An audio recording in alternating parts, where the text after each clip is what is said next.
Hey guys, AntVenom here, and welcome back to another Minecraft video. And today's video is going to be a fair bit out of the ordinary, as you guys can probably see in front of you here. And I am actually going to be looking for your guys' feedback throughout the course of this video, because this map is going to be used for a series that I'm going to be potentially doing.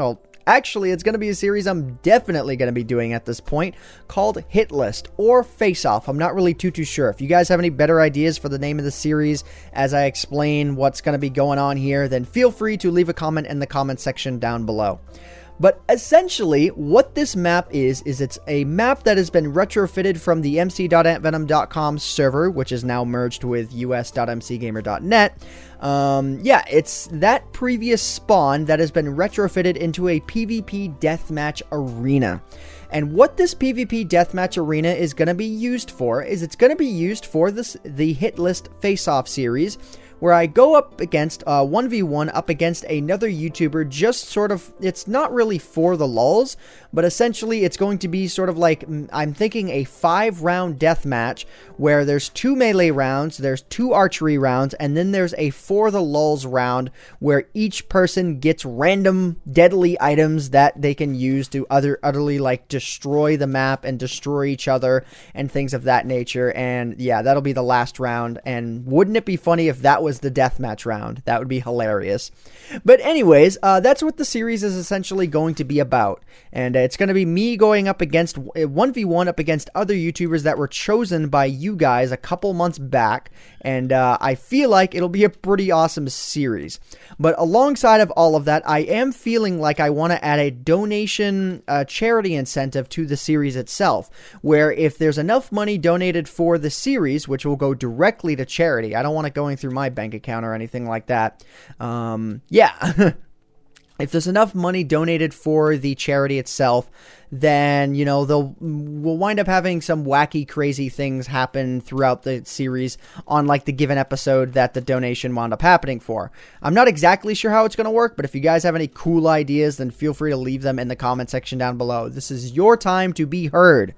Yes, it is definitely your time to be heard. But anyways, also throughout the course of this video, I am going to be showing you guys the redstone work that I did for this map, because this map is actually fairly automated. So basically, well, I'm not going to get into the redstone yet, but I'm going to get into the function.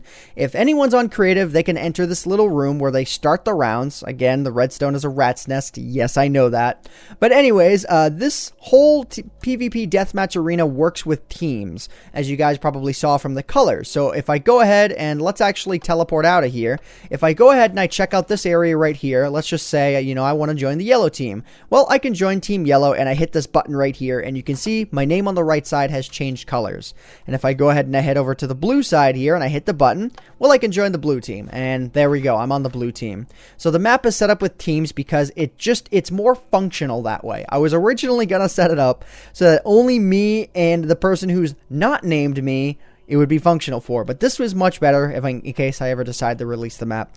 But anyways, so let's just say it's a melee round. You know, I'm going melee against another player. Or another person, you know, the other YouTuber. So essentially all I have to do is I have to hit that button, even if I'm on creative mode, and it will game mode me, teleport me, freeze me in place, give me all the items that I need, and then give me my unbreaking 9001 weapon. And the reason why I chose a stone sword is because it's not quite that powerful up against iron armor, and that allows for a more fair fight rather than one that's more determined on luck. And then, whenever a player gets 5 kills, it will trigger the end of the game. So if I go ahead and I give myself 5 kills, it triggers the end of the game. It says the blue team won. Yay. It's pretty awesome and stuff. And fireworks launch, and it's super duper awesome. Now, the kills, like, the win trigger is that somebody has to land 5 kills. It's not the team that has to land 5 kills. I didn't design the map that way because I'm lazy. And, you know, I only need it for the specific purpose that I need it for, but, you know, it's functional enough anyways. So, yeah, that's pretty much how that works. And if I want to go ahead and I want to enter this room again, I actually have to be on creative. So you can't enter this room during the game. It doesn't work. And if I want to start the archery round, it's pretty much the same ordeal. I get an arrow in my 9th inventory slot. I get the Infinity 9001, which is total overkill, an enchantment, and then I get the Unbreaking enchantment, and then I get leather armor because I feel like it might work out a bit better for archery. And, you know, it makes the players look different between the different styles of rounds. And you'll also notice that the buttons are gone as well. I programmed the redstone so that the buttons disappear so that you can't switch your teams in the middle of a game. So the only way to end off a game is to either force quit the game through a trigger that I have in there just for debugging purposes, or once again, somebody has to hit 5 kills, and then bam, blue team wins. It's pretty awesome. Let me go ahead and let me just switch over. Well, yeah, I'm just going to switch over to the red team here super quickly, and we'll do that one last time. Okay, so let me just go ahead and let me game mode to 1 here, just to show you guys, you know, it's not just bound on the blue team or anything like that. Bam. Okay, we'll start it up. We'll wait for the game to start, and then I'll give myself 5 kills. Bam. Red team wins. That's pretty much how it works. So yeah, that's pretty much as functional as I need the map to be, and I think that's about as functional as it's going to need to be for the series. But as you guys may have heard me mentioned at the beginning of the video, or towards the, you know, beginning of the video, there's going to be a For the Lulz round as well, which is going to be kind of interesting in that I haven't fully done the redstone for it yet, but essentially what it's going to be is, for that round, each player is going to get the same items, but they're going to be random items like splash potions or knockback sticks or flame sticks, maybe TNT as well could be a common item. I think that could be really fun. And they're just going to go at it and try and destroy the arena, and whoever gets 5 kills first wins. Yeah, that's pretty much how that's going to work. But anyways, now I'm going to go ahead and I'm going to show you guys the redstone. Now that I've shown you guys the functionality of the map itself, this is the arena. If I go ahead and I go all around it here, you can see. By the way, I do want to say that this was made by Notux, the same guy who made this spawn in the first place. I commissioned him to make this map, and it's pretty awesome. And there's even neato, like, little spectator areas that, like, literally you can't access during the match, but they're there just because that's the attention to detail that Notux puts into his maps. But anyways, from this point on, this is a redstone video, guys. I do want to alert you guys to that, so if you guys aren't interested in hearing about the nitty-gritty of my redstone rat's nest that's underground here, then feel free to click away from the video here. But if you guys are interested in hearing any further, then go ahead and continue watching. So, the rat's nest of redstone, here we go. So, alright, so as you can see, it's just a bunch of redstone down here. Alright, I'm just going to go ahead in line of when I hit this button and what happens with the redstone. So when I hit this button here, let's go ahead and let's head over to here. A redstone block triggers right here. And then what it does is it just activates this group of redstone right here, which essentially just clears everyone's inventory in case anybody has any items that they shouldn't have for a match. It gives you all of the armor and the weapons that are required. So you can see it gives me, you know, my leggings. It gives me my helmet. It gives me the weapon, which you can tell has a very special enchantment here, which has, you know, the Unbreaking enchantment. And then it removes a block. It also says, you know, that it's a melee round. It says it very quickly. And then it, okay, so it sets a redstone block, actually. It doesn't clear a redstone block. Or I think it still does clear a redstone block. I'm not sure. No, it does not. It only sets a redstone block. So the redstone block that it sets is this one right here. This is basically the start of game redstone block. And it goes off in 3 different directions. This direction disables the ability to join teams that you guys saw earlier. This direction over here activates a clock and then also removes this block because this is only meant to be a pulse. It removes that block, and then it starts a clock here. And basically this clock sticks players in place that you guys probably saw earlier. So it sticks you in place, and it also spam sets your spawn point. So if you die, you'll spawn in the area that you spawned in originally. So that works just you know, it works by teams. So I don't have to worry about the map breaking in any weird, obscure way. So yeah, it sets your spawn point, and it sticks you in place. So Then after that, it starts a redstone line, which, you can see there's a sign here that says starting game 5, 4, 3, 2, 1. You can kind of imagine how it works. And then it also adds a saturation effect, and it adds an instant health effect. So if your hunger is down and your health is down, it will automatically restore all of that up to max. Then, the counter starts where it's got 5, it's got 4, and then this is 3, 2, 1, and then the game starts. So what happens from here, it says begin. It unsticks everyone from their place because it sets that block over there to be air. It sets that to be air. So the clock that sticks you in place stops. It sets everyone's kills to 0, which is why you don't see the kills reset until the game begins, as you guys may have noticed. And then it sets a redstone block right here. It sets this one. I just needed it to be disconnected from the rest of the line, so I did it that way. And then from here, it's pretty self-explanatory. This one spams the player with the ability, it spams them not with hunger, but it spams them with hunger saturation. And the reason why I need it here is because I originally only had this one, but if the player dies, they don't get the effect back, which is really bad. I don't want it to work that way. I want it so that hunger is never a problem, but I don't want peaceful mode to be a thing. So it spams the player with hunger saturation, and then it spams these command blocks over here. So like if I went ahead, and let me just go ahead and let me get a redstone block so you guys can get an idea here. If I go ahead and I do that, it spams the redstone clock right here. And basically what this is doing is it's testing to see if somebody on Team Green has exactly 5 kills. So that's how that works. If somebody on Team Green or Team whatever has exactly 5 kills, which right now is the case because I am noted as having 5 kills, if I go ahead and I actually set my kills to be 0, that'll no longer be true. If it finds that that's the case, then it will trigger that the red team won. It'll just say it. And then it will allow for teams to be joined because the game will be over. It'll erase this block right here, which I think is done over here. Yeah, this will teleport everybody around. Then this one will, it'll set the block of air. And then this one will set another block of air. I think those are both the same. Wait, are those both the same? No, they're not. They're not exactly the same. They're just really similar. But anyway, so yeah, it sets this. And then, it allows for team joining and whatnot. And yeah, I'm actually a little bit curious. I need to, where is this location right here? So 289, 52, 86. 289, 52, and then what, 86? Oh, okay. So when the game ends, it actually sets this block to air and it sets this block to air. So that whether or not it's an archery round or a melee round, it, sets this to air. That's just what it does. So yeah, that's how that works. I was getting so confused at my own redstone there for a second. But anyways, it teleports everybody around. It clears everyone's items, but, with this command, it also clears the effects that they have. But then it just gives you the effects right back. So the hunger and the instant health, it gives you them right back. Then it does this mindless setup for launching fireworks. Yes. Okay, let me, actually, if I trigger that, it'll teleport me. If I do this one right here, it should be good.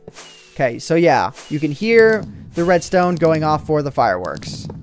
Yeah, that's pretty much how that works. And then the game ends. This says forced end because I implemented the ability to force end a game, which places a redstone block right here, which essentially does everything past the win detection. It basically just pretends that somebody won the game, but instead it says forced end.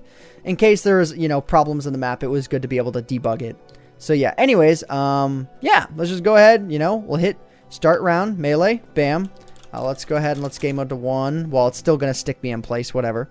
But anyways, I'm going to go ahead and I'm going to head back into the room here super quickly. And you guys will be able to see, everything that is in motion right now. So you can see there's a redstone block right there. There's one right there that's spamming for the wind detection. And I don't know why that one just stays there.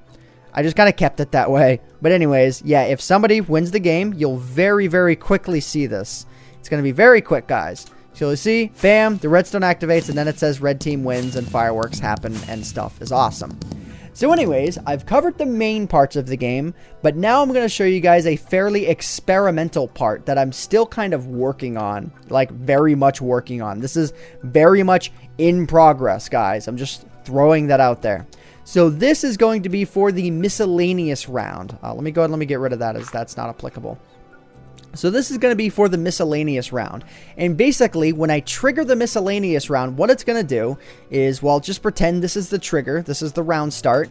What'll happen is 5 items will be triggered into each player's inventories. It'll give everyone the same items. So as you can see here, I was given 8 splash potions of poison. But you can see the number, like, oh, let me actually get into this here. Let me get into this properly. So what happens when you press this button is it starts a redstone line that triggers a random number generator, but it's not perfectly random. It generates numbers based on a bell curve. So the numbers that are in the middle are more likely to be chosen than the ones on the edge. It'll generate numbers between 1 and 10. And it does this through a really weird method that I figured out, where if I trigger all of these droppers to drop items into these hoppers here, if an item that is unstackable goes into the hopper, it will generate a 3 long redstone tick line, which will activate the piston. If it is stackable, and the item that goes in there is the golden apple, it'll only trigger 2, which will not trigger the piston. So kind of an interesting way to get some kind of random number generation. I know this is not optimal. I want to figure out what's optimal for this, but I wanted to also figure out something on my own. So anyways, the pistons will trigger, a redstone line will pass through them, and it will add 1 to a counter scoreboard thing. And then what this area does over here is it tests to see what your score is and gives you the correct item accordingly. And then it resets the counter so that it can all happen all over again. So yeah, it's really over the top, but it does work. So anyways, let me go ahead and let me press it again. I don't have all of the items configured yet. It's generating a 5, a 5, a 4, a 5, and a 5. Yeah, if that has ever indicated how in the middle it can generate, there you go. But that's actually a bit of an outlier. I'm surprised it generated 5 that many times. Okay, oh, I pressed the button a little too early. Yeah, it's not really fault tolerant like that. Anyways, I'll press the button. A 3, a 5, a 5, a 6, and a 1. A 1 is insanely rare. And apparently another item passed through as well. That can happen from time to time.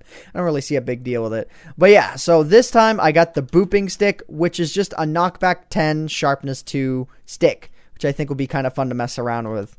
But yeah, anyways, let's go ahead and let's do that one more time, just for the heck of it. So a 4, a 7, a 2, a 4, and a 5. So yeah, still fairly in the middle. So yeah, that's essentially how the random items are going to be given to players during the funny randomness round. I do want to think of a better way to do it, and I probably will figure out a better way to do it, but for the time being, I wanted to show you guys the progress that I had for the time being. So yeah, imagine just having a poison only battle. Yeah, 4, 2, a 2 is rare enough. A 5, a 5, a 5. Yeah, what I really want to get is I want to get the flaming stick of annoying or the one trick pony. Oh, I need to hit that right now. Okay, there we go. Bam. So 5, a 6. Yeah, it really does not like generating an 8 for me. A 6. I'm getting plenty of 6s. Alright, well anyways guys, I think I'm going to go ahead and I'm going to end off this video for the time being. I'm going to do one more cycle of redstone here, and then I'll end off the video for the time being. If you guys have any comments from anything I've mentioned throughout the video previously, then feel free to leave a comment in the comment section down below. And yeah, I will be taking a look at the comment section. So the booping stick, I keep getting the booping stick. Really? Really? Like I'm not getting the items that are on the end at all. You know, it's just the booping stick. That's it. That's it, man. So yeah, I definitely want to figure out a better way to do this because I really want true random number generation rather than 5, 5, 3, 3, 5. Yeah. Okay, one more and then we'll call it a video. So anyways, guys, I hope you all have enjoyed. My name is AntVenom. 54554. Wow. Yeah, this is not random at all. And I bid you all farewell, guys. Thanks so much for watching.